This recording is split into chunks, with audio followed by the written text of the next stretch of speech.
Bramley was another 1-0 loss that I think it's like our 15th 1-0 loss of the season, which is fantastic because if you look at it, that would put us pretty much mid-table. But it's annoying because we got a red card that was deserving of a red card. It was a stupid mistake by Tatonda. I don't think he should be doing stuff like that when we were in the position we were in. There was no need for him to be acting. Fair enough, he got a yellow card for the tackle, but this is then go up to the ref and start talking to him and saying stuff you shouldn't be saying. You know you're going to get sent off. Like, if you start talking back to the ref, you're gone off the pitch. And I think I did watch the game because I was at work. And then Liam sent me the highlights on his way home. And you see the red card come out. And then the camera pans to Tom White. And Tom's face just dropped. He literally put his head in his hands and was just like, what the hell are you doing? Like, this is not the time to be getting sent off and giving that penalty away. Like, if we would have won that going into Monday, I think we would have felt a bit more positive about it. But obviously, they scored the penalty. It went 1-0. It ended 1-0. And it felt like after the game, that was it. Because realistically, we had to win 4 out of 4 games and we've lost 2 of them. Like, it's annoying when you think the players are trying on the pitch. It's as simple as that. They have put their heart and souls onto that pitch. We are a squad of 24. We have our academy lads, but they also have games to play. They also have college work to do. They're not just 17-year-olds playing football. They've still got to do things in life, do the school work, do what they've got to do. Yeah. And I think, obviously, now the academy lads are being brought on a lot more. Like, there's a few that are being put in the first team for the last couple of games now. But I think the red card was stupid. It was silly. It's not what we needed. And I mean, to be fair to him, he's had 23 yellow cards this season, and that was his first red. So I don't know how he's yeah, I don't know how he hasn't been sent off. He must have missed more games than what he's played. He's like, I love him. I think he's a great guy. He's a funny guy off the pitch, but on the pitch he can just be a bit wild. But the fact that he got 23 yellows and didn't get a red is crazy. Wow. And the red he did get was like 3 games before the end of the season. I'm going to have to research this. Record. I think it's something like 23 yellow. It's definitely in the 20s. I know that, but yeah, it was a stupid red card. It's not what we needed. And then leaving that game and just thinking you've got to go into Monday at home. It was Liam dropped me off at work in the morning, and it was just I think it was just Liam felt in the morning. It was like he was like, "Oh, it'll be fine. Like I've come to terms with it now. Like I know it's going to happen." And I was just like, "Yeah, sure, whatever." I went into work.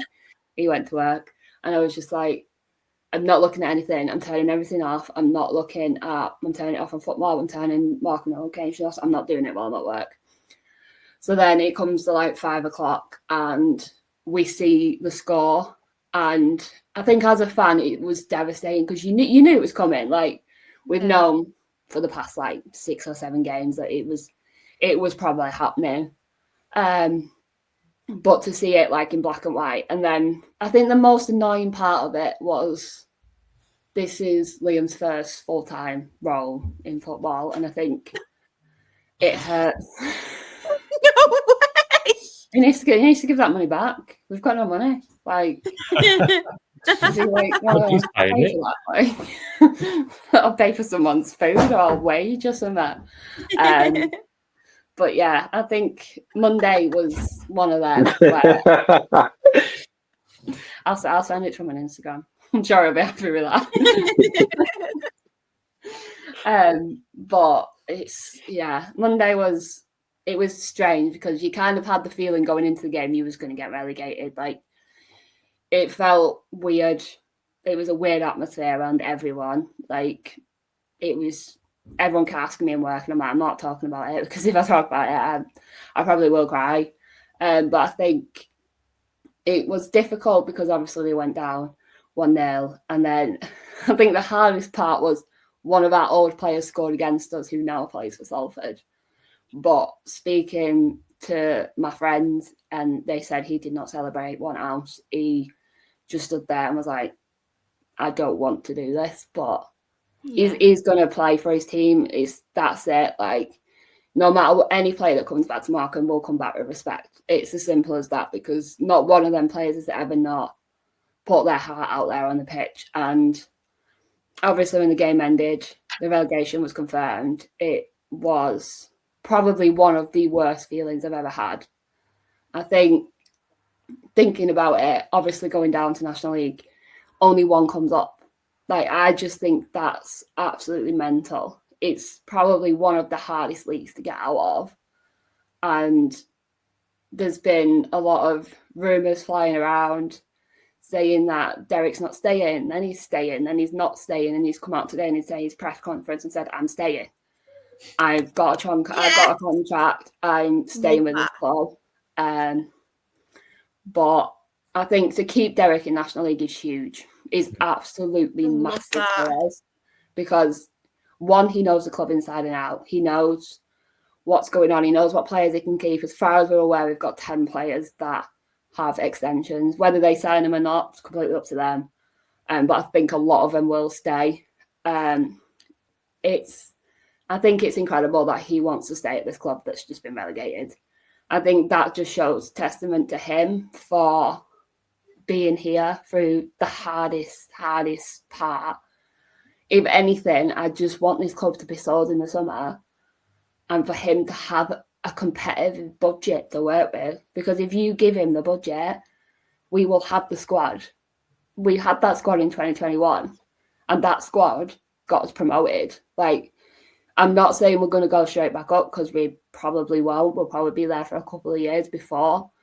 But to have him still at the club, with the pull he has on loan players, to the contacts he has further up the field, I think could be massive for us. I think keeping him is the biggest thing that we had to do, because I think if anybody else came in, I don't think they would know what to do with this club. But he also came out today. I was watching his press conference today, made me laugh.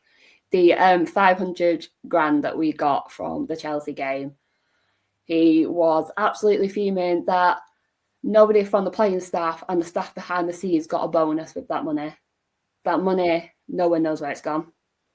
It's not been used on transfers. It's not been used on paying the staff, making sure the staff are fully paid, getting a bonus for all the hard work that they do.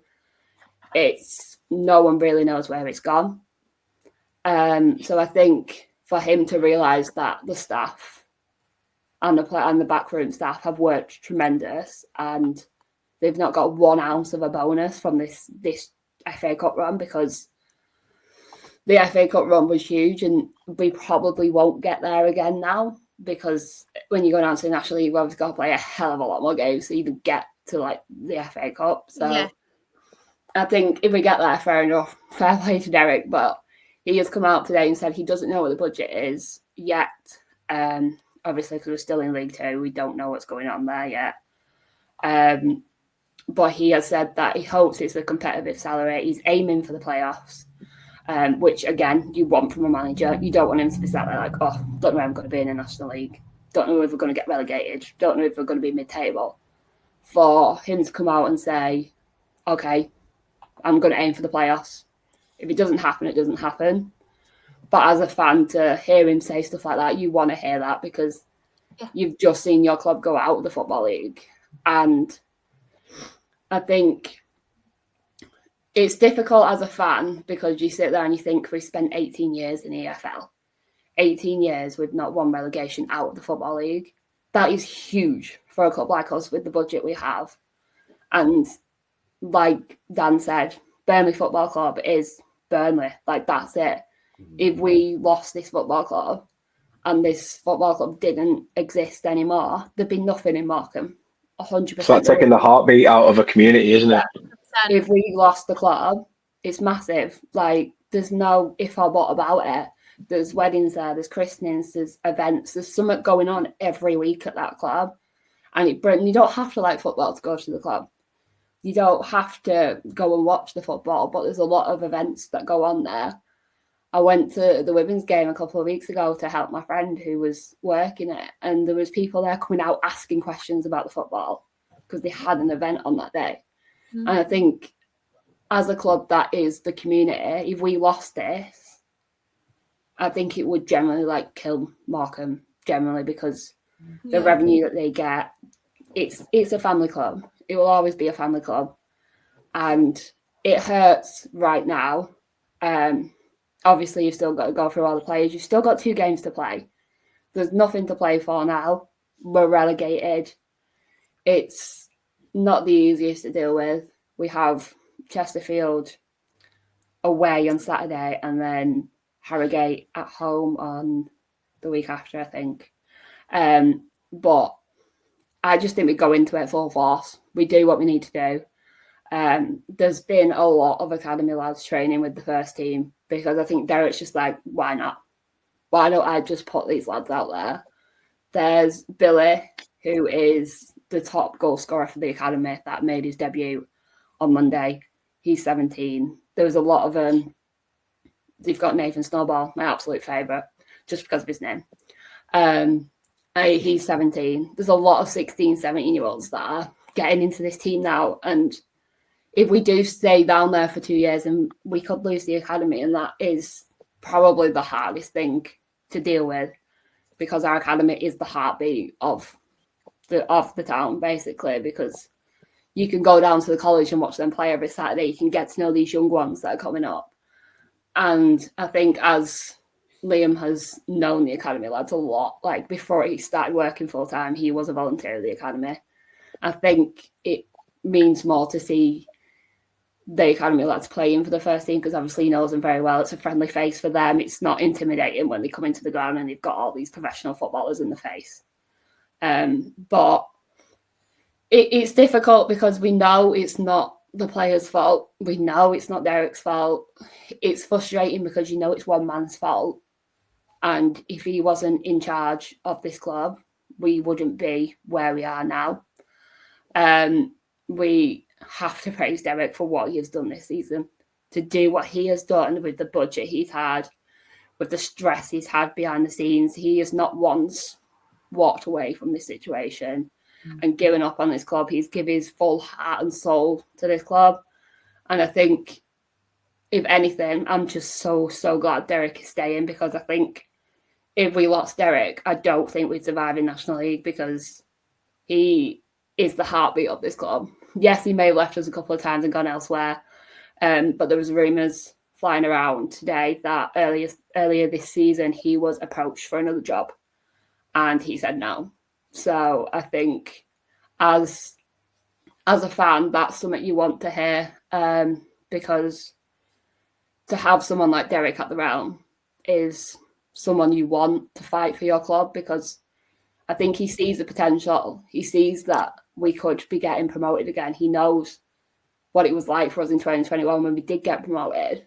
It was COVID. We didn't have that many fans at Wembley. It didn't really feel like a promotion. And the one thing I want to do in a promotion is go on that pitch. That's all I want in a promotion is to just go on that pitch. And we've never had that experience because it was COVID. We only got to go to the final and that was it. So I think looking at it, there's positives of going down. It's a reset.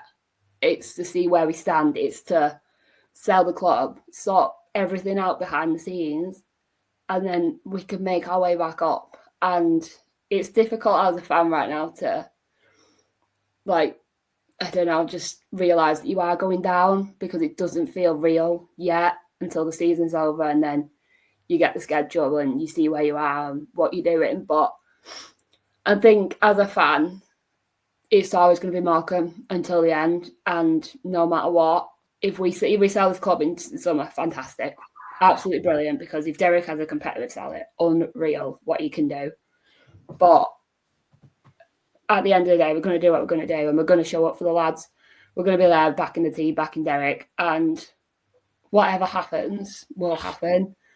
Yes, we've been relegated. Yes, we've been in and out of the EFL now, but we have survived in that league for 18 years, and that is a huge credit to everyone involved within the club to survive on a budget that we've barely had for them 18 years. Honestly, the good times will be back, Jem. 100%.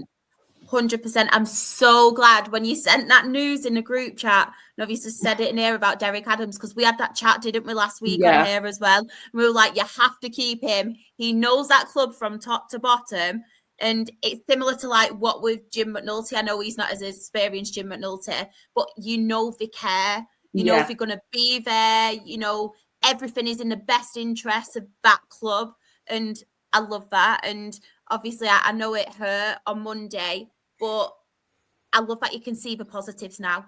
Yeah. I really do. I love that for you. And it's new grounds as well. Yeah, that's the most exciting. Grounds as well. It's a new I think I was speaking to Liam about it on Monday after the game. Well, not Monday. I think it was mainly Tuesday because everyone was just... I went to the club after work on Monday and it was horrible. It was... The mood was so downbeat and it was just awful. But I think as a fan, it's difficult to try and see the positives, but sitting down and speaking to Liam about it, and he's like, oh, there's so many new grounds I can go and visit. There's so many like clubs I can go down. And he's like, I really, really want to go to Chura. And I'm like, you do realise that's like a 7-hour trip for us. Like, that's not going to be fun. But yeah, I think the exciting part is the new grounds. I've always said since we started following Morecambe like 9 years ago, we're both originally from Rochdale. We both want to do Rochdale away. I want to take my little brother.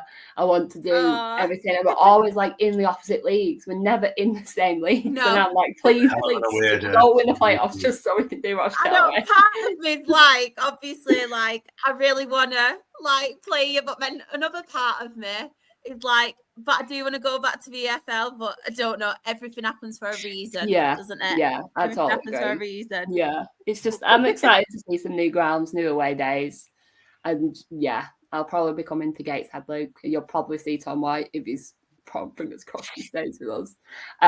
But yeah, I'm excited to see what we can do in National League, and hopefully it's a positive because it's hard right now to sit there, but I think as a fan, you've just got to enjoy these last 2 games now as an EFL club. It's difficult, but you try and see the positives because you never know what can happen when you go down. We could find a miracle and come straight back up, but we just don't know yet.